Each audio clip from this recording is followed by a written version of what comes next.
और बीजेपी का आरोप है कि हालात को कंट्रोल करने के लिए पुलिस फोर्स काफी देर बाद पहुंची है। पुलिस ने उपद्रवियों को खदेड़ना शुरू किया, लेकिन उपद्रवी लगातार पुलिस के कंट्रोल से बाहर होते जा रहे थे। तो यहाँ पर आपको दो फोर्सेस नजर आ रही होंगी, जो आपको खाकी वर्दी में नजर आ रहे हैं और नीले वर्दी में आपको नजर आ रहे हैं। वो पुलिस के जवान हैं और पुलिस की रैपिड एक्शन फोर्स है पश्चिम बंगाल की। और दूसरे आपको जो जवान दिख रहे हैं वो पैरामिलिट्री फोर्सेस के जवान हैं। हो सकता है वो अर्जुन सिंह के साथ वहां पर उनकी सुरक्षा में तैनात होंगे जो पहुंचे थे। और इस पूरी घटना के बाद इलाके में तनाव इतना ज्यादा बढ़ गया कि हालात को कंट्रोल करने के लिए जगदल और आसपास के क्षेत्रों में सुरक्षा काफी बढ़ा दी गई है।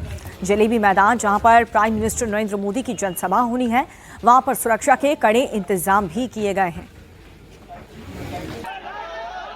और ये 6 तस्वीरें आपको दिखा रहे हैं अर्जुन सिंह से किस तरह हाथापाई हुई है। यहाँ पर बीजेपी के कार्यकर्ता आरोप ये भी लगा रहे हैं कि हम पोस्टर्स लगा रहे थे, फ्लैग्स लगा रहे थे चुनाव प्रचार के दौरान, ये बहुत आम है।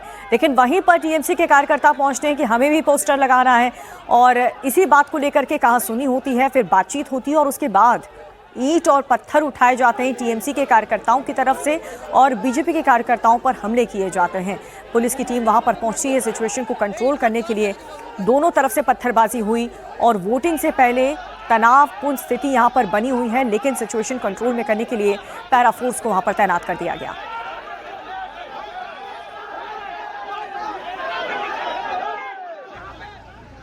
बिट्टू हमारे एक कर्मी बैनर और फ्लेक्स लगा रहा था।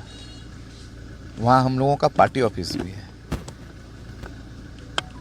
वहाँ पर गुड्डू सिंह, पिंटू सिंह उसको जबरन पीटता है। हमारा फ्लेक्स फाड़ दिया गया।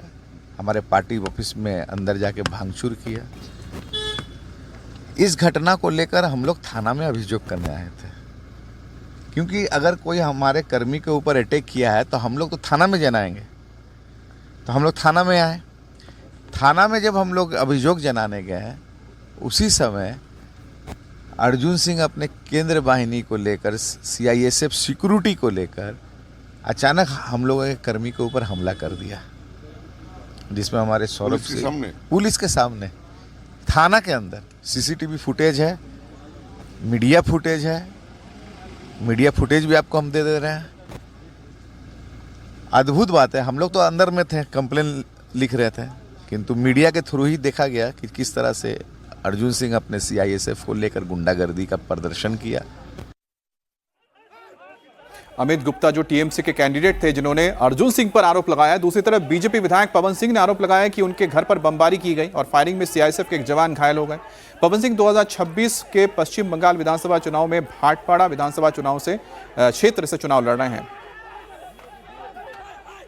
कि हम लोग का स्ट्रीट कॉर्नर मीटिंग हो रहा था, तो टीएमसी वाले कुछ आए, जो 17 नंबर वार्ड का काउंसलर है मनोज पांडे जी, वो आया अपने लड़कों लोगों को लेकर वहाँ झमेला करने लगा। उसके बाद फिर हम गए आईसी के पास, जाके कंप्लेन किए कि हम लोग परमिशन लेके हम लोग जब ये स्ट्रीट कॉर्नर मीटिंग कर रहे हैं तो फिर टीएमसी वाले आके क्यों झमेला कर रहे हैं। हम लोग प्रतिवाद किए। प्रतिवाद करने के बाद थाना के पास फिर हमने कंप्लेन किया। कंप्लेन होने के बाद उन्होंने बोला कि हम एक्शन लेंगे, पर आज देखने को मिला कि वही लोग, वो लोग आज फिर जब हमारे आदरणीय नरेंद्र मोदी जी का जब हम लोग फ़ोटो लगा रहे थे उनके स्वागत के लिए, तो उनके कुछ लड़के जाके वहाँ डिस्टर्ब कर रहे थे। तब तक देखें कि पहले पत्थर चला, पत्थर चलने के बाद फिर बम चला। हाँ, हमारे यहाँ ये जो शटर था, मतलब हमारा ड्राइवर उस टाइम हमको ड्रॉप करके वहाँ खड़ा था, पानी पी रहा था। हम लोग अभी फुटेज में उसको देखें। और उसके बाद फिर उसके ऊपर पत्थर चला, वो जल्दी शटर बंद कर दिया। शटर बंद करने के बाद फिर बम चला, उसके बाद फिर फायरिंग होने लगी। फायरिंग होने के बाद उसी में हमारा सीआईएसएफ का एक गोली लग गया। और इस खबर पर विस्तार से जानकारी के लिए हमारे सहयोगी मनीष भट्टाचार्य हमारे साथ जुड़ चुके हैं। मनीष, फिलहाल तो ये बताइए कि सिचुएशन क्या कंट्रोल में है, क्योंकि आज पीएम मोदी की वहां पर रैली होने वाली है, और पुलिस की टीम ने क्या एक्शन लिया है इस हिंसक झड़प को लेकर के?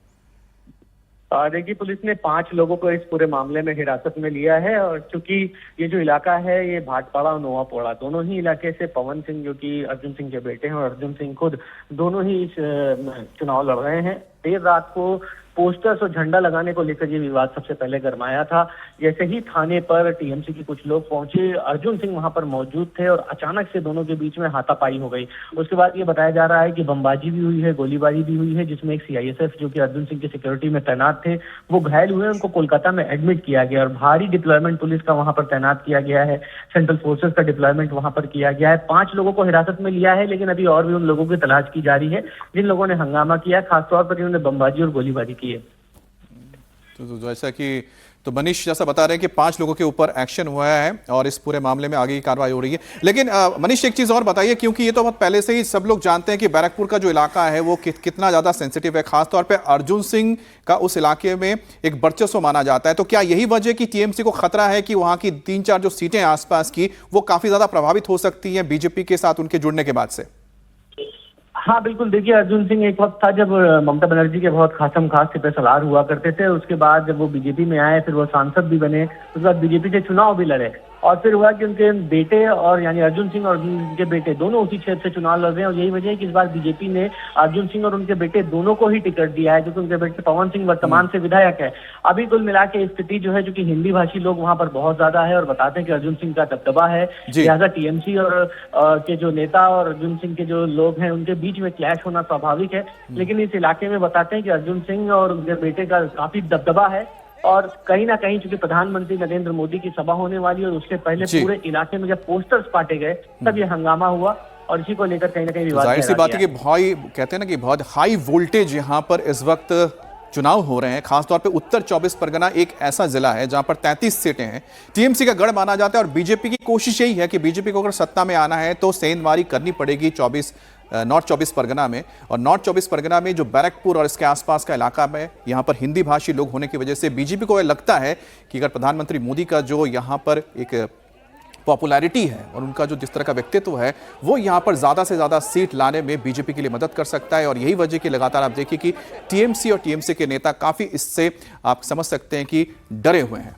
और बंगाल में दूसरे फेज की वोटिंग से ठीक एक दिन पहले देसी बमों का बहुत बड़ा जखीरा मिला है। रविवार शाम की बात करें तो दक्षिण 24 परगना के भानगढ़ विधानसभा क्षेत्र में बम बरामद होने से सनसनी फैल गई है। पुलिस ने उत्तर काशीपुर पुलिस स्टेशन के इलाके में तृणमूल कार्यकर्ताओं के घर के पीछे के बगीचे से कुल 100 नए बम बरामद किए हैं। बताया ये भी जा रहा है कि उत्तर काशीपुर पुलिस स्टेशन की सूचना मिलने पर छापेमारी की गई उस इलाके में और एक घर को लेकर के संदेह होने पर उस घर के पीछे के बगीचे में तलाशी ली गई और तलाशी के दौरान एक थैला मिला। जब पुलिस ने उस थैले को खोला उसमें एक एक करके कुल 100 नए बम निकले हैं। इसके बाद पुलिस ने तुरंत ही पूरे इलाके को घेर लिया और बाद में बम डिस्पोजल स्क्वाड को बुला करके बरामद बमों को निष्क्रिय किया गया। और इस पूरी घटना के बाद इलाके में तनाव फैल गया है। स्थानीय लोग काफी ज्यादा डरे हुए हैं। वहीं कोलकाता में बॉम्ब ब्लास्ट के मामले में एनआईए ने बड़ी कार्रवाई की है। एनआईए ने इस मामले में मुख्य आरोपी अहिदुल इस्लाम मोल्ला को गिरफ्तार कर लिया है। ये गिरफ्तारी दक्षिण 24 परगना जिले के विजयगंज बाजार इलाके से की गई है। एनआईए जांच में खुलासा हुआ है कि अहिदुल इस्लाम मोल्ला बम ब्लास्ट में शामिल था। अहिदुल इस्लाम मोल्ला का एक साथी पहले ही गिरफ्तार हो चुका है। इस साल मार्च में कोलकाता में बॉम्ब ब्लास्ट हुआ था जिसमें एक शख्स की मौत हो गई थी और साथ ही 3 लोग घायल हो गए थे और इसी सिलसिले में दक्षिण 24 परगना से अहिदुल मोल्ला को गिरफ्तार किया गया है।